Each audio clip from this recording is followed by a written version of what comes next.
Iran ने एक अहम पेशकश कर दी है। यूनाइटेड स्टेट्स वो इस पर राजी नहीं हुआ और वो कहता है कि कम से कम 20 साल की मौतली चाहिए। इजराइल और लबनान के दरमियान झड़पें जारी हैं जो एक नया सफारती महाज खोल सकता है। क्या वाकई अमेरिका और ईरान के दरमियान अमन मुआहिदा होने वाला है या ये सिर्फ एक खेल है जहां हर फरीक अपनी शराइत मनवाना चाहता है? ताज़ा तरीन सूरत-ए-हाल में सबसे बड़ी पेशरफ्त ये सामने आई है कि ईरान ने एक अहम पेशकश कर दी है कि वो अपने यूरेनियम अफजुर्दी की सरगर्मियां 5 साल के लिए मुअत्तल करने को तैयार है। लेकिन दूसरी तरफ यूनाइटेड स्टेट्स वो इस पर राजी नहीं हुआ और वो कहता है कि कम से कम 20 साल की मुअत्तली चाहिए। और यही वो बुनियादी नुक्ता है जहां मज़ाकरात आग गर रुक गए हैं, क्योंकि ईरान वक्ती समझौता चाहता है जबकि अमेरिका मुस्तकिल कंट्रोल चाहता है। यही नहीं, अमेरिकी नायब सदर जेडी वैंस ने वाज़ेह तौर पर कहा कि अमेरिका की सबसे बड़ी रेड लाइन ये है कि ईरान कभी जौहरी हथियार हासिल ना कर सके।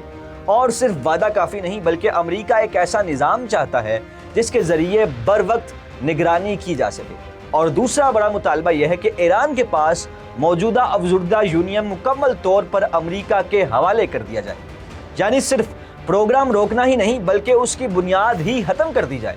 और यही वो शर्त है जिसे ईरान मानने के लिए तैयार नहीं है। अब अगर मज़ाकरात की बात करें तो दिलचस्प बात यह है कि अगरचा हालिया मज़ाकरात बेनतीजा रहे, लेकिन दोनों फरीक एक बार फिर आमने सामने बैठने पर गौर कर रहे हैं। और इतलात के मुताबिक अगला दौर पाकिस्तान या जेनेवा में हो सकता है, जबकि टर्की, पाकिस्तान और इजिप्ट सारे इस अमल में सालसी का किरदार अदा कर रहे हैं। और यही वजह है कि उम्मीद अब भी मुकम्मल तौर पर ख़त्म नहीं हुई। पाकिस्तान की जो क़यादत है, फील्ड मार्शल और पाकिस्तान के प्राइम मिनिस्टर शहबाज शरीफ, वो अब भी ये कोशिश कर रहे हैं नाजरीन कि किसी ना किसी तरीके से ईरान और अमेरिका के दरमियान कोई मुआहिदा पा जाए, क्योंकि इसकी लड़ाई के नतीजे में जो असरात हैं वो पूरी दुनिया पर पड़ रहे हैं, पूरी दुनिया की मईशत पर पड़ रहे हैं। लेकिन दूसरी तरफ ज़मीनी हकीकत कुछ और है।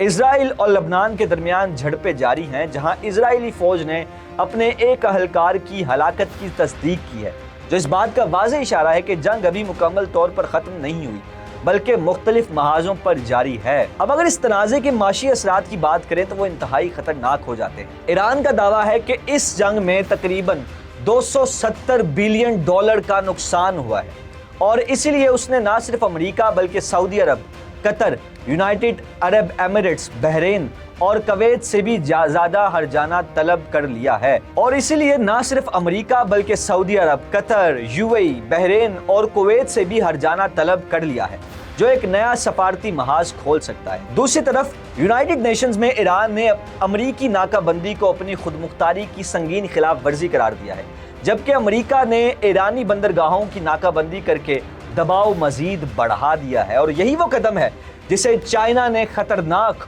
और गैर जिम्मेदाराना करार दिया है, क्योंकि इससे कशीदगी कम होने की बजाय मजीद बढ़ सकती है। लेकिन नाज़रीन, अब आते हैं सबसे अहम पहलू यानी तेल और आलमी मईशत की तरफ, जहां सूरत-ए-हाल इंतहाई गैर यकीनी है। एक तरफ मज़ाकरात की दोबारा उम्मीद की वजह से तेल की कीमतें कुछ नीचे आई हैं, लेकिन दूसरी तरफ खतरा अब भी मौजूद है और इंटरनेशनल एनर्जी एजेंसी के मुताबिक कीमतें पहले के मुकाबले में अब भी बहुत ज़्यादा हैं और आने वाले दिनों में मज़ीद इजाफा हो सकता है, क्योंकि अगर आबना हुर्मुज़ में रुकावट बरकरार रही तो सप्लाई शदीद मुतासिर होगी।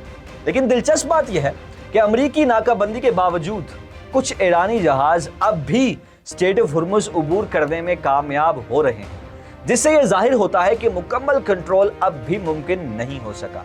और बाज़ रिपोर्ट्स के मुताबिक कुछ जहाज़ अपनी असल पोजीशन छुपाने के लिए स्पूफिंग जैसी टेक्निक भी इस्तेमाल कर रहे हैं। यानी अब ये सिर्फ एक जंग नहीं बल्कि एक हाई टेक गेम भी बन चुकी है। अब सूरत-ए-हाल कुछ यूं है कि एक तरफ मज़ाकरात की मेज़ सजी हुई है और दूसरी तरफ मैदान जंग भी गर्म है। एक तरफ अमेरिका अपनी शराइत मनवाना चाहता है और दूसरी तरफ ईरान अपने असर और रसूख को बरकरार रखना चाहता है। और बीच में खड़ी है पूरी दुनिया, जिसकी मईशत, तेल की कीमतें और अमन सब कुछ तनाज़े से जुड़ा हुआ है। अब देखना यह है कि अगला कदम क्या होगा। क्या इस्लामाबाद में होने वाले मज़ाकरात वाकई कोई ब्रेक थ्रू करा पाएंगे या ये कशीदगी एक और बड़े तसादुम की तरफ बढ़ रही है? आपकी क्या राय है कि अमरीकी नाकाबंदी की वजह से सूरत-ए-हाल मजीद बिगड़ सकती है या नहीं? बताइए कमेंट्स में। मजीद वीडियोज़ के लिए देखते रहिए जिनाह डिजिटल।